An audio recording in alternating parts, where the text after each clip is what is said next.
చూస్తున్నటువంటి రైతు సోదరులందరికీ ధన్యవాదాలు. కంపల్సరీగా మీరు వీడియో చూడాలి, ఎందుకంటే ఒక మంచి పని జరిగింది అనుకున్నప్పుడు మనం కంపల్సరీగా చూడాలి.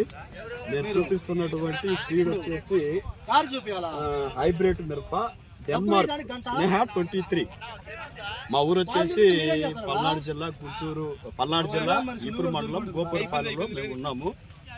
మీకు ఏదో ఒట్టి మాటలు చెప్పడానికి కాదు, కానీ ఈరోజు మీరు వీడియో కంపల్సరీ చూడాలి. రైతు సోదరులందరూ మనకి యాల్బ్యూల్గా దొరికేటి ఏంటి అంటే చూడండి, రేటు కూడా మనం ఎంతో అనుకుంటాం. యాల్బ్యూల్గా 550 స్నేహ 23. ఇప్పుడు మార్కెట్లో ఎక్కడైనా అడగొచ్చు విత్తనాలు. స్నేహ 23 550 రూపాయలు మాత్రం ప్యాకెట్.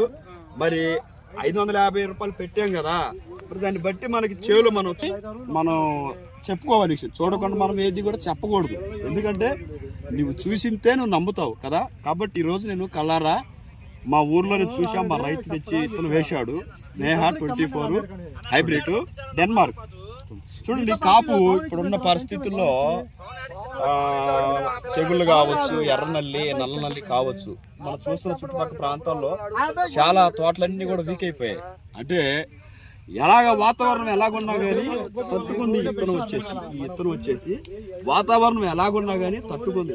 స్టార్టింగ్ చూస్తే మనకి మొదటి కాపు నుంచి చూడండి, చిక్కటి కాపు ఉంది. కాయ మచ్చ కానీ లేదంటే పొట్టిగా రకం కానీ లేదు. కాయ వచ్చేసి మనకి చాలా బాగుంది.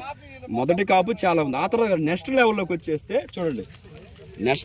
వచ్చేస్తే చివరి వరకు కూడా తోట షైనింగ్ కానీ ఆ కలర్ కానీ ఎర్రనల్లిని నల్ల నల్లిని సో వాతావరణం వస్తున్న తెగుళ్ళు మొత్తాన్ని తట్టుకొని మనకి చెట్టు బ్రౌత్ కానీ ఆ కాయ రకం కానీ చూడండి, చూసి వీడియోని మీరు చూడాలి. కాబట్టి రైతు సోదరులందరికీ చెప్పేది ఏంటంటే, మనం మంచి విత్తనం కొనుక్కున్నప్పుడు మన రైతు నష్టపోము. ఎక్కడున్నా కానీ మంచిది అనుకున్నప్పుడు మనం ₹1 పెట్టి కొనుక్కోవడం మంచిది కదా. అందుకనే చూడండి, ఈ సంవత్సరంలో నాకు తెలిసి ఈ విత్తనం వచ్చేసి